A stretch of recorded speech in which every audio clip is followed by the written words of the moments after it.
When a dream arises within you, it does not come as a logical proposal. It does not arrive with data, guarantees, or approval from the world around you. It comes quietly, almost shyly, yet once it enters, it refuses to leave. This is because a true dream is not manufactured by ambition. It is sparked by something far deeper than personal desire. You did not sit one day and calculate it.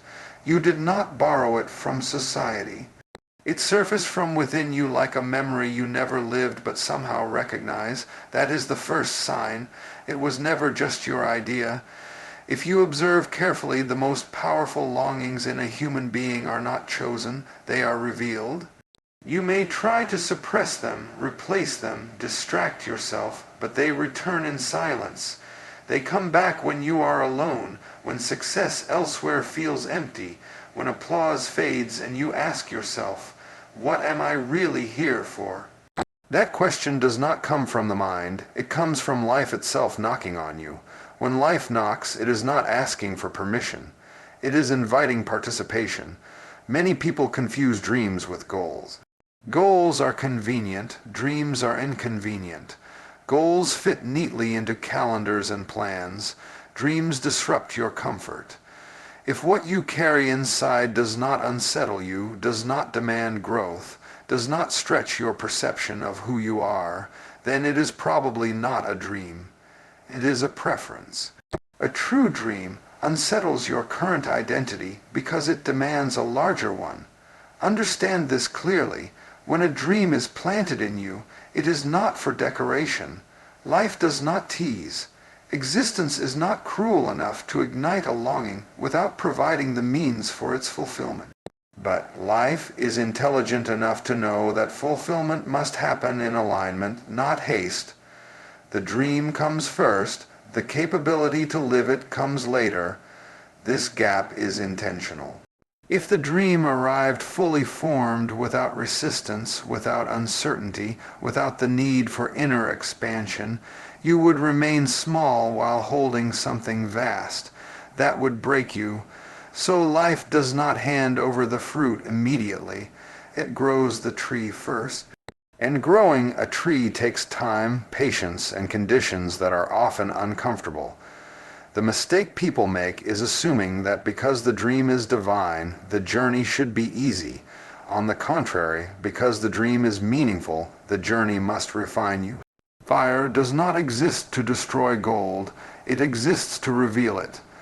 In the same way, challenges are not placed to question your worthiness, they are placed to strengthen your capacity. If you are facing resistance, confusion, or delay, do not immediately assume you are off track. Ask a better question: what is this moment shaping in me? Life is always working on two levels: what is happening around you and what is happening within you. The inner work is always more important, though it is less visible. A dream given by life will always demand responsibility. It will ask you to become more conscious, more balanced, more inclusive. It will not tolerate ego for long. That is why some dreams pause, not because they are denied, but because the ego is still loud. When the I becomes too heavy, the dream waits. When humility returns, movement resumes. Notice this: when the dream feels distant, your task is not to chase it aggressively. Your task is to align yourself with it internally. The distance is not geographical, it is existential. The question is not when will it happen. The question is, who must I become for this to happen naturally? Life does not reward impatience, it rewards readiness. When readiness meets opportunity, things happen effortlessly. Until then, struggle is a sign that preparation is ongoing. If you can learn to value preparation as much as arrival, frustration will dissolve into clarity. So do not doubt the origin of your dream just because the path is unclear. The path becomes visible only to those who keep walking without certainty. Faith is not confidence in outcomes, it is commitment to the process. And when you stay committed without bitterness, without comparison, without self-pity, you send a powerful signal to life that you are ready to carry something larger than yourself. Waiting is one of the most misunderstood experiences in a human life. You think waiting means nothing is happening, but in truth, waiting is when the deepest work is taking place. When the outer world appears still, the inner world is being rearranged. Yet the mind resists this. The mind wants movement it can see, progress it can measure, proof it can point to. And when that proof does not appear, impatience turns into suffering. If you look closely, waiting itself is not painful. What hurts is your argument with the wait. The moment you say, this should not be happening, tension is born. Life may be moving at its own rhythm, but you are fighting it internally. This inner friction is what exhausts you, not the delay. When you are aligned with the moment, even waiting becomes peaceful. When you resist it, even success feels stressful. Most people think faith is tested when challenges come. No, faith is truly tested when nothing seems to happen. When there is no visible enemy to fight, no obstacle to overcome, no breakthrough to celebrate, only time stretching endlessly in front of you. In that silence, the mind begins to create stories. It starts replaying doubts, exaggerating fears, rewriting the meaning of events. This is why waiting feels heavy. Not because it is empty, but because the mind fills it with unnecessary noise. If you observe nature, waiting is built into everything. A seed does not protest the soil for being dark. It does not complain that growth is slow. It understands without thought that this pause is not punishment. It is preparation. Only human beings have learned the strange habit of doubting life while being sustained by it at every moment. When you are waiting, something essential is being tested, your relationship with time. If your joy depends on outcomes, waiting will feel like torture. If your sense of worth depends on achievement, delay will feel like rejection. But if your sense of self is rooted deeper than results, waiting becomes a classroom. It teaches you patience, humility, resilience, and trust, not as ideas, but as lived realities. Think about this honestly. If everything you wanted came immediately, would you be able to handle it without becoming careless, arrogant, or afraid of losing it? Waiting slows you down so that when life expands, you don't shatter. It strengthens your nervous system, your emotional balance, your clarity. These things cannot be rushed. There is also something subtle happening during waiting. Your intention is being purified. In the beginning, you may want the dream for validation, recognition, or security. As time passes, these surface motivations begin to fall away. What remains is something cleaner, quieter, more aligned with life itself. Only then does the dream become sustainable. Many people abandon their path during waiting, not because the path was wrong, but because they misunderstood the pause. They interpret waiting as a sign to quit, when it was actually an invitation to deepen. Life often asks, will you stay even when I do not entertain you? That question reveals the quality of your commitment. If you can stay present during waiting, fully engaged with what is in front of you without resentment, you will notice something beautiful. You will start growing without realizing it. Your reactions soften. Your awareness sharpens. Your dependence on external approval weakens. This inner maturity is far more valuable than quick success. Right now, as you listen to this, notice what waiting feels like in your body. Is there tension, restlessness, fear? Simply observing it without trying to escape is already a shift. Waiting is not a void to be filled. It is a space to be inhabited consciously. There are phases in life when everything important seems to be happening out of sight. You are alive, you are breathing, you are trying, yet from the outside it appears as if nothing significant is moving. No applause, no recognition, no visible progress. This is the season most people fear because the human mind equates visibility with value, but life does not work that way. The most critical construction always happens beneath the surface. If you look at how anything strong is built, the foundation takes more time than what eventually rises above the ground.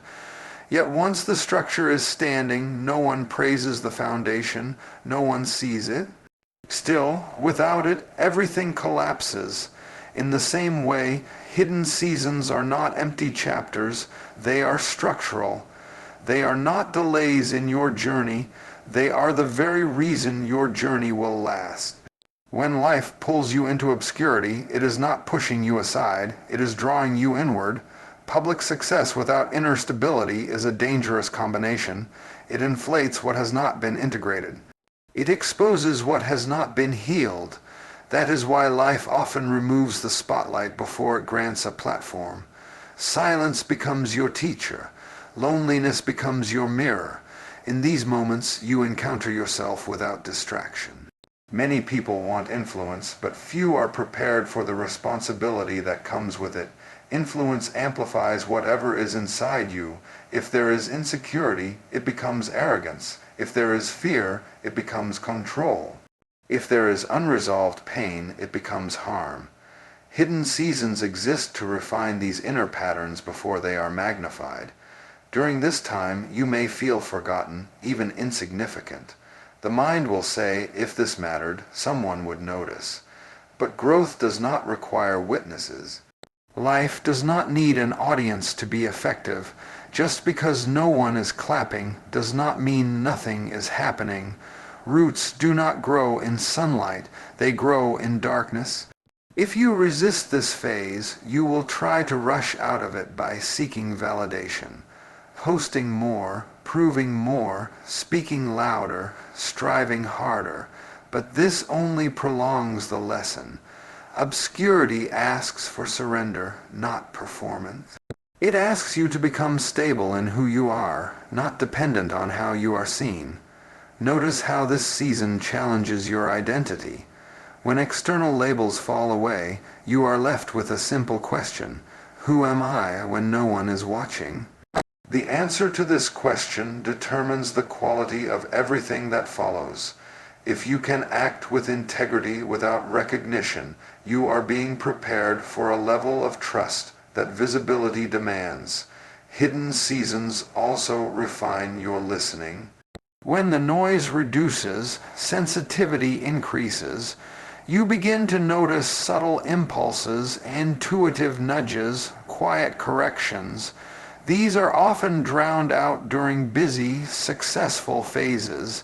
In stillness, clarity sharpens. Direction becomes internal rather than external. There is also a deeper humility being cultivated. When you are not constantly affirmed, you learn to stand without applause. This does not shrink you, it steadies you. You stop needing to be seen in order to feel real. This inner anchoring is what allows you to remain balanced when attention eventually returns. If you are in such a phase right now, do not waste it by wishing it away. Use it consciously. Learn, observe, heal, strengthen your inner posture, because when life moves you forward again, it will do so quickly. And if the foundation is weak, speed becomes dangerous. Remember, elevation without grounding leads to collapse. Expansion without depth leads to emptiness. Life is not denying you visibility. It is ensuring that when you are seen, you will not lose yourself. One of the quiet ways people lose their dream is not through failure, but through comparison. You may not notice it at first. It enters softly, disguised as curiosity. You look around, you observe others, you measure your pace against theirs. Slowly, almost invisibly, your inner focus shifts from your own journey to someone else's timeline. And the moment that happens, confusion begins. Comparison is dangerous because it assumes that life works on a single schedule. It does not. Life moves in rhythms, not deadlines. Each human being carries a different mix of tendencies, challenges, responsibilities, and inner maturity.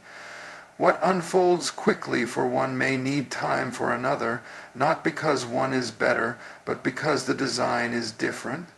When you compare, you only see outcomes, never the unseen cost. You see someone's success, but you do not see their struggles, compromises, or inner battles. You see the fruit, not the soil. Judging your path by someone else's visible results is like criticizing a tree for not bearing fruit in the season meant for roots. The mind loves comparison because it gives a false sense of orientation. It says, "At least now I know where I stand." But in truth, it disorients you. The moment you look sideways, you stop listening inwardly. Your steps become reactive instead of responsive. You begin to rush when you should deepen, or slow down when you should move forward. Comparison also distorts motivation. What began as a sincere dream can turn into competition. You no longer want to fulfill what is natural to you. You want to match or surpass someone else. In that shift, the dream loses its purity. You may still achieve something, but it will feel strangely hollow because it was not born from alignment. Life does not reward imitation, it responds to authenticity. Trying to walk another person's path will only exhaust you because it is not shaped for your feet. Your struggles, your waiting, your preparation are not mistakes. They are customized. They are tailored to your inner architecture. If you notice frustration rising when you see others move ahead, pause. That discomfort is not telling you that you are behind. It is telling you that you are distracted. The moment you return your attention to what is required of you now, peace returns. Progress is always available in the present moment, but comparison pulls you into imaginary races that do not exist. There is also a deeper arrogance hidden in comparison, the belief that you know how life should unfold. When you question why someone else received something earlier, you are assuming that earlier is better, but earlier is not always safer. Earlier is not always wiser. Sometimes arriving later means arriving stronger. Look closely at your own life. Notice how many things you were grateful did not happen when you wanted them to. If they had, you might not have survived them. This alone should teach you humility toward timing. Comparison also weakens gratitude. Instead of acknowledging what is growing in you, you become preoccupied with what is missing. This creates a sense of lack, even when life is quietly supporting you in countless ways. Gratitude keeps you aligned. Comparison pulls you out of alignment. If you truly want to honor your dream, you must protect it from unnecessary influences. This means limiting how much you measure yourself against others. Not everyone needs to know your process, and you do not need to monitor everyone else's outcomes. Silence is often a form of intelligence, so when you feel the urge to compare, gently return to your own breath, your own work, your own responsibility. Ask yourself, what is life asking of me right now? That question is always more powerful than why is it happening differently for them. There comes a moment in every sincere journey when sound disappears. You have prayed, you have asked, you have acted, and now there is no clear response, no confirmation, no reassurance, just silence. And for most people, this is where faith begins to shake, because silence feels personal. It feels like rejection, like abandonment, like something has gone wrong. But silence is not absence. Silence is intensity. When life becomes quiet, it is not because nothing is happening. It is because something delicate is happening. Loud instructions are given when direction is simple. Silence comes when awareness must deepen. If every step were announced, you would never learn to listen inwardly. You would become dependent on signs instead of sensitivity. The mind is uncomfortable with silence because it cannot control it. In noise, the mind stays busy. In silence, it is exposed. Old fears surface, doubts rise, questions you have avoided come knocking. This is why silence feels heavy, not because life is withholding, but because you are being invited to face yourself without distraction. Many people confuse divine silence with disapproval. They say, if I were doing the right thing, I would feel something. But feeling something is not the measure of truth. Some of the most important inner shifts happen quietly, without emotional drama. Growth is not always loud. Maturity rarely announces itself. If life responded immediately to every request, you would never develop trust. Faith would become a transaction. Silence stretches faith beyond convenience. It asks, will you remain aligned even when reassurance is removed? This is not punishment, it is strengthening. Observe this carefully. When silence arrives, your habits are revealed. Do you panic? Do you chase validation elsewhere? Do you try to force movement just to escape the discomfort? Or can you stay steady without guarantees? Silence shows you where your faith is rooted, whether in outcomes or in alignment. Silence also strips away unnecessary expectations. In the beginning, you may want answers in a specific form at a specific time. When silence persists, those rigid demands begin to soften. You stop insisting and start listening. This shift is crucial. Life does not always speak the language you expect, but it is always communicating. There is a deeper intelligence at work during silent seasons. Your perception is being refined. You start noticing subtleties, your own reactions, patterns, impulses. You become aware of what drives you beneath the surface. This self-knowledge is essential. Without it, success would only amplify unconscious behavior. Think about how often noise has led you astray. Advice, opinions, praise, criticism, all of it can distort direction. Silence clears the field. It brings you back to what is essential. It removes dependency on external signals and strengthens internal clarity. If you can remain sincere during silence, something profound happens. Fear loses its grip. You stop demanding certainty. You become comfortable with not knowing, and this openness allows wisdom to arise naturally. Confidence born from silence is different from confidence born from validation. It is stable. It does not collapse when conditions change. Before anything meaningful takes shape in your life, something subtle but essential must happen within you. What you are waiting for on the outside is often waiting for you on the inside. Life is not in a hurry to give you what you want. It is deeply committed to shaping who you become. This is why preparation always comes before manifestation, even though the mind would prefer it the other way around. You may think you are ready because you desire the dream intensely, but desire alone does not create stability. Wanting something and being able to carry it are very different realities. Life looks beyond your enthusiasm and examines your balance, your clarity, your resilience. It asks a simple but profound question. If this arrives now, will it expand you or break you? Preparation is rarely dramatic. It does not feel like progress. In fact, it often feels like repetition, effort without recognition, responsibility without reward. This is why many people underestimate its value. They are waiting for visible signs while the real work is happening invisibly. Patience is being built, discipline is being refined, awareness is being sharpened. Think about this. If your dream suddenly manifested today, would your inner life be able to sustain it? Would your emotions remain steady under pressure? Would your relationships survive expansion? Would your sense of purpose stay intact when challenges multiply? Life is not interested in short-lived success. It is invested in sustainability. Every experience you are going through right now is part of this preparation.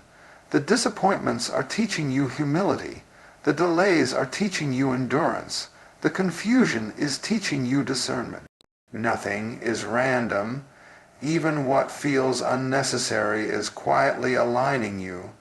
Many people believe preparation means accumulating skills or resources. These are important, but they are secondary. The most important preparation happens at the level of consciousness.